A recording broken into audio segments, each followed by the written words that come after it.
Be honest with me for a second.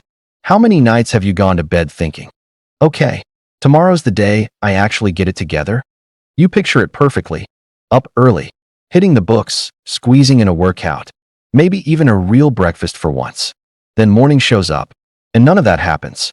You hit snooze, you open your phone, just for a second, and somehow it's already dark outside again. Sound familiar? You're in good company. Almost every student goes through this. But here's the part that should give you hope. Once your daily routine actually works for you instead of against you, everything changes. More energy, sharper focus, and weirdly, more free time too. So that's what today is about. I'm not handing you some insane 18-hour grind schedule that'll burn you out in a week. This is a routine that's actually livable, one real students use to stay focused, stop procrastinating, and still enjoy their day. Stick around, because by the end, I'll also break down the psychology of why this stuff actually works. Let's start with the why. Think of your phone for a second. No charger, no updates, apps crashing left and right. Eventually, it's just a brick. Your brain works the exact same way. Skip the rest, skip the structure, skip the fuel, and your mind starts glitching too. Here's the truth nobody tells you. Students don't struggle because they're not smart enough. They struggle because nobody ever taught them how to structure a day. So they swing between two extremes, either grinding themselves into burnout or drifting and falling behind. A solid routine is like your brain's operating system. It's what keeps you steady, sharp, and this is the underrated part, actually less stressed. And remember this line, because it matters, discipline beats motivation every time. You are not always going to feel like studying. Nobody does.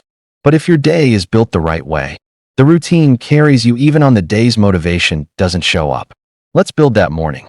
Most students either sleep through 5 alarms or wake up the second the first one rings and immediately regret it. Here's the good news. You don't need some brutal 4 a.m. wake-up call to win the day. Somewhere between 5:30 and 7 a.m. is genuinely the sweet spot. Why that window? Because the world is still quiet. No pings, no group chats blowing up, nobody needing anything from you yet. Just you and your own thoughts. And here's the mistake almost everyone makes the second they open their eyes. They grab their phone. Instagram, texts, notifications. That's basically letting 50 different people dump their opinions into your head before you've even brushed your teeth. Try this instead. Sit up, stretch, drink a glass of water, crack open the curtains, and let real light hit your eyes. That's the signal your brain actually needs to wake up naturally, not a screen. Give yourself 2 full minutes of just breathing. No rushing. Because how your morning starts basically sets the emotional temperature for your whole day. Chaotic start, chaotic day. Calm start, you're in control. I know the excuse. I don't have time to work out in the morning. Good news. I'm not telling you to go lift weights at 6 a.m. 5 minutes is enough. Stretch, a quick yoga flow, a handful of push-ups, or just walk laps around your room. Think of your body like the Wi-Fi router, and your brain like the device trying to connect. If the router never turns on, nothing loads properly. A little movement gets blood and oxygen moving to your brain.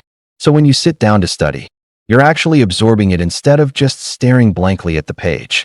Here's something people constantly underestimate. Your brain eats too. It runs on glucose. Skip breakfast, and you're asking your brain to work on an empty tank. That's exactly why you feel foggy, irritable, or half asleep in your first class. Keep it simple. A banana with some oats, eggs, and toast. Or a quick smoothie. Nothing fancy required. Just something that actually fuels you. And drink water. Seriously, dehydration mimics fatigue almost perfectly. So next time you feel lazy, check if you're actually just thirsty. This is the golden window. Your brain is at its sharpest right after waking up, so don't waste it scrolling or watching random videos. Use it on your hardest subject. Struggling with math? Do problem sets now. Cramming history dates? Do it now. Learning to code? Write it now while your head is clear. One genuinely focused hour in the morning can outperform 3 exhausted hours late at night. Use something like the Pomodoro method. 50 minutes of pure, undistracted focus, then a 10-minute break. No multitasking, no background noise, no half-focused scrolling during study time. And during that break, don't touch your phone. Stand up, stretch, get water, look out a window. Give your brain actual rest, not more stimulation. Even machines need downtime to keep running well. Your mind deserves the same courtesy. If you're in school or college, your afternoons are usually packed with lectures and lessons. And this is exactly where most students mentally check out. They sit there nodding along, jotting a few notes, and later realize none of it actually stuck. Here's the fix. Stop being a passive listener. Take notes in your own words instead of copying word for word. Your brain retains information far better when it has to process it, not just transcribe it. Ask questions, even small ones. They force clarity. And right after class, spend 2 or 3 minutes writing or saying out loud what you just learned. It sounds small, but it's like getting a second study session for free. Think of active learning like planting a seed you actually tend to. It grows. Passive learning is scattering seeds on concrete and hoping. By early afternoon, your brain and body are running on fumes. The classic mistake is a heavy, greasy lunch followed by collapsing on the couch or zoning out on your phone. Problem is, heavy meals shove all your energy into digestion, leaving your brain sluggish right when you need it working. Instead, go lighter. Some protein, eggs, chicken, lentils, plus veggies or fruit, and water. Skip the sugary drinks and fried food. They spike you fast and crash you harder. After eating, give your brain a short recharge, a 15 to 20-minute power nap. Don't overdo it or you'll feel worse. Or a brisk 10-minute walk outside if naps aren't your thing. Your brain naturally slows down in the afternoon. So don't waste this stretch on your toughest, most theory-heavy material. This is prime time for hands-on, active work instead, solving problems, running through flashcards, writing summaries, drafting essays. Anything that requires doing rather than passively reading. After a full day of classes and studying, your body's heavy and your brain feels fried. And that's exactly why 20 to 30 minutes of movement can flip your whole mood. You don't need a gym. Kick a ball around, shoot hoops, go for a walk or a short run, or just put on music and dance in your room. It all counts. Movement isn't just about fitness. It sharpens memory, cuts stress, lifts your mood, and helps you sleep better that night, which means sharper focus the next morning. Once your body's moved, shift your mind a different direction.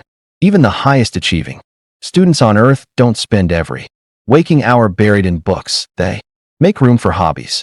Draw, write, play an instrument, cook something new, work on a personal project. It doesn't matter what. Creativity works like a reset switch for your brain. It fights burnout, keeps you motivated, and honestly, it's what makes life outside academics feel worth living. By now, your body and mind are relaxed. So this isn't the time to tackle your hardest subject. Review notes from earlier, work through easy to medium practice questions. Summarize what you learned in your own words, and set up tomorrow's plan. Do this consistently, and by nighttime you'll feel accomplished. Instead of guilty about wasted hours, and a calmer brain falls asleep faster and retains more of what you studied.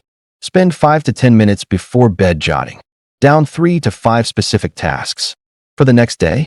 Not vague goals like study, but concrete ones like finish chapter 4 problems. Here's why it works. Your brain constantly replays unfinished business, which is exactly why you lie down and suddenly can't stop thinking about everything you didn't do. Write it down, and your brain relaxes. It knows there's already a plan, so it doesn't need to keep the list running all night. This one's hard, and I know it. No screens for at least 30 minutes before bed. Phones, laptops, TVs all emit blue light that tricks your brain into thinking it's still daytime, which is exactly how you end up doom scrolling until 2 a.m., even when you know better. Swap it for something calming instead, a light book, an interesting article, soft music, or just journaling about your day. Even 15 to 20 minutes of this noticeably improves sleep quality because your brain gets to wind down naturally instead of getting bombarded by notifications right before lights out. Never trade sleep for studying. I get it, deadlines and exams make it tempting. But here's the hard truth. Sleep is when your brain actually saves what you studied. Think of your brain like a computer. Studying loads the information. Sleep is what saves and processes it. Cut sleep short, and you're basically deleting your own progress. Aim for 7 to 8 hours every night, no exceptions.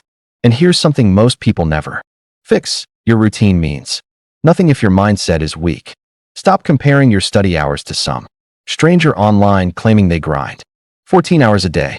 Most of them are exaggerating anyway. Quality beats quantity, always. Consistency beats intensity. It's far better to study for focused hours a day for an entire month than to cram 12 hours for 2 days and burn out completely by day 3. And don't be afraid of messing it up. Every single student fails to stick with a new routine at first.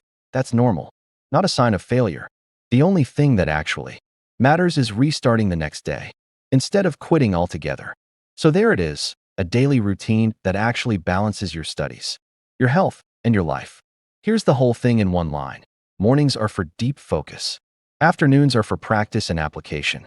Evenings are for movement and light review. And nights are for resetting and recharging. Give this 30 days, genuinely try it, and you'll notice the shift.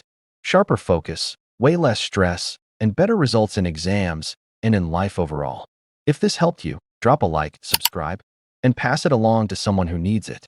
Remember, discipline today is what buys you freedom tomorrow.